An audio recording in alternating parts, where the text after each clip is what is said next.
नमस्कार दोस्तों, हमारे YouTube चैनल काउंटडाउन स्टोरी में आप सभी दोस्तों का बहुत बहुत हार्दिक स्वागत है। मैं राहुल आया हूँ एक और स्टोरी के साथ। तो चलो बिना किसी देरी के शुरू करते हैं। लोग लंकापति रावण को अनीति, अनाचार, दंभ, काम, क्रोध, लोभ, अधर्म और बुराई का प्रतीक मानते हैं और उससे घृणा करते हैं। लेकिन सबसे महत्वपूर्ण बात यहाँ ये है कि दशानन रावण में कितना ही राक्षसत्व क्यों न हो, उसके गुणों की अनदेखी नहीं की जा सकती। रावण में अवगुण की अपेक्षा गुण अधिक थे। रावण एक प्रकांड विद्वान था। वेद शास्त्रों पर उसकी अच्छी पकड़ थी और वह भगवान भोलेशंकर का अनन्य भक्त था। उसे तंत्र, मंत्र, सिद्धियों तथा कई गूढ़ विद्याओं का ज्ञान था। ज्योतिष विद्या में भी उसे महारत हासिल थी।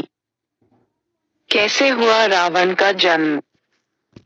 रावण के उदय के विषय में भिन्न भिन्न ग्रंथों में भिन्न भिन्न प्रकार के उल्लेख मिलते हैं।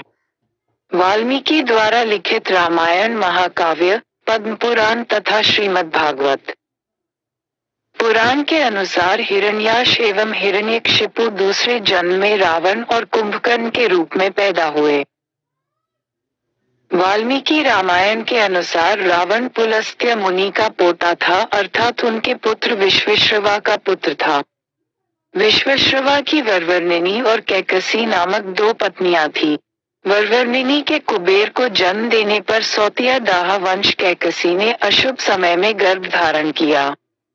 इसी कारण से उसके गर्भ से रावण तथा कुंभकर्ण जैसे क्रूर स्वभाव वाले भयंकर राक्षस उत्पन्न हुए। तुलसीदास जी के रामचरितमानस में रावण का जन्म शाप के कारण हुआ है। वे नारद एवं प्रताप भानु की कथाओं को रावण के जन्म का कारण बताते हैं। पौराणिक कथा। इसके अनुसार भगवान विष्णु के दर्शन हेतु सनक, सनंदन आदि ऋषि बैकुंठ पधारे, परंतु भगवान विष्णु के द्वारपाल जय और विजय ने उन्हें प्रवेश देने से इनकार कर दिया।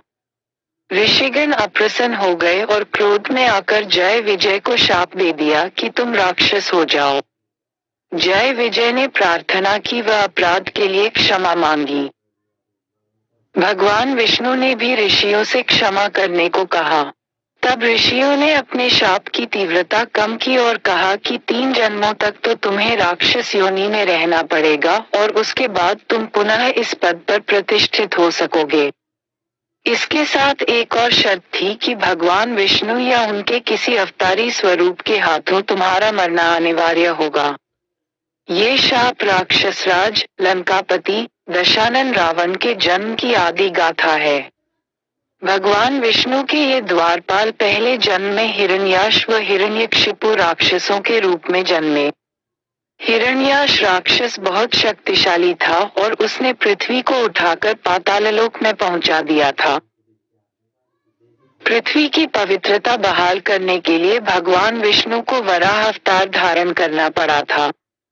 फिर विष्णु ने हिरण्याक्ष का वध कर पृथ्वी को मुक्त कराया था। हिरण्यकशिपु भी ताकतवर राक्षस था और उसने वरदान प्राप्त कर अत्याचार करना प्रारंभ कर दिया था। भगवान विष्णु द्वारा अपने भाई हिरण्याक्ष का वध करने की वजह से हिरण्यकशिपु विष्णु विरोधी था और अपने विष्णु भक्त पुत्र प्रहलाद को मरवाने के लिए भी उसने कोई कसर नहीं छोड़ी थी। फिर भगवान विष्णु ने नरसिंह अवतार धारण कर हिरण्यकशिपु का वध किया था।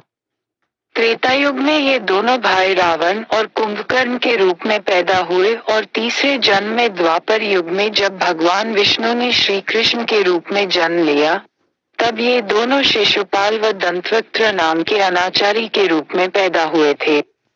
क्यों पड़ा रावण का दशानन नाम? रावण को दशानन कहते हैं। उसका नाम दशानन उसके दशग्रीव नाम पर पड़ा। कहते हैं कि महातपस्वी रावण ने भगवान शंकर को एक एक कर अपने 10 सिर अर्जित किए थे। उस कठोर तपस्या के बल पर ही उसे 10 सिर प्राप्त हुए, जिन्हें लंका युद्ध में भगवान राम ने अपने बाणों से एक एक कर काटा था।